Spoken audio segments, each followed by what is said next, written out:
حادثہ اور مشکل کہتے ہیں کہ قدیم زمانے میں ایک رئیس کی بیٹی گھوڑے سے گر پڑی، جس کی وجہ سے اس کے کولہے کی ہڈی اپنے جوڑ سے نکل گئی۔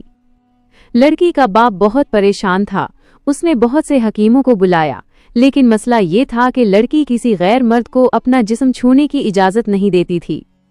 باپ نے بہت سمجھایا کہ بیٹی شریعت میں علاج کے لیے حکیم محرم ہوتا ہے، لیکن لڑکی راضی نہ ہوئی اور دن بدن کمزور ہوتی گئی۔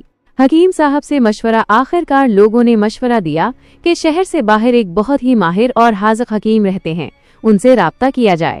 وہ شخص حکیم صاحب کے پاس گیا اور سارا ماجرا سنایا۔ حکیم صاحب نے کہا، میں تمہاری بیٹی کو ہاتھ لگائے بغیر ٹھیک کر سکتا ہوں، لیکن میری ایک شرط ہے کہ مجھے ایک بہت موٹی تازی گائے لا کر دو۔ علاج کی تیاری وہ شخص ایک تندرست گائے لے آیا۔ حکیم صاحب نے اپنے شاگردوں کو حکم دیا کہ 2 دن تک اس گائے کو نہ گھاس کا ایک تنکا دیا جائے اور نہ پانی کا ایک قطرہ۔ شاگرد حیران تھے کہ اتنی تندرست گائے 2 دن میں بھوک پیاس سے مر نہ جائے، لیکن استاد کا حکم تھا، اس لیے عمل کرنا پڑا۔ 2 دن بعد گائے بھوک اور پیاس کی شدت سے بہت کمزور ہو گئی۔ حکمت عملی تیسرے دن وہ شخص اپنی بیٹی کو چارپائی پر ڈال کر حکیم صاحب کے پاس لایا۔ حکیم صاحب نے حکم دیا، لڑکی کو گائے کی پیٹھ پر بٹھا دو اور اس کے دونوں پاؤں گائے کے پیٹ کے گرد رسی سے مضبوطی سے باندھ دو۔ سب لوگ حیران تھے، لیکن حکم ماننے کے سوا کوئی راستہ نہ تھا۔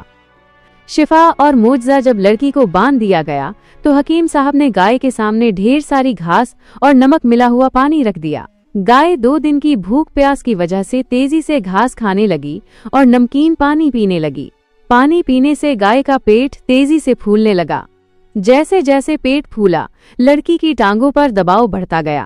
اچانک ایک زوردار کھڑاک کی آواز آئی اور لڑکی درد کی شدت سے بے ہوش ہو گئی۔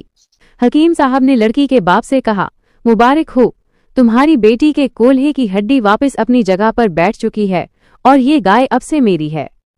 یہ عظیم شخصیت کوئی اور نہیں بلکہ حکیم بو علی سینا تھے، جن کی دانائی اور حکمت کا چرچا آج بھی پوری دنیا میں ہے۔ ایسی ہی مزید اصلاحی اور سبق آموز ویڈیوز کے لیے میرے چینل دعا حسیب کو سبسکرائب کریں اور بیل آئیکن کو دبا دیں تاکہ آپ کو ہر نئی ویڈیو کا نوٹیفیکیشن مل سکے۔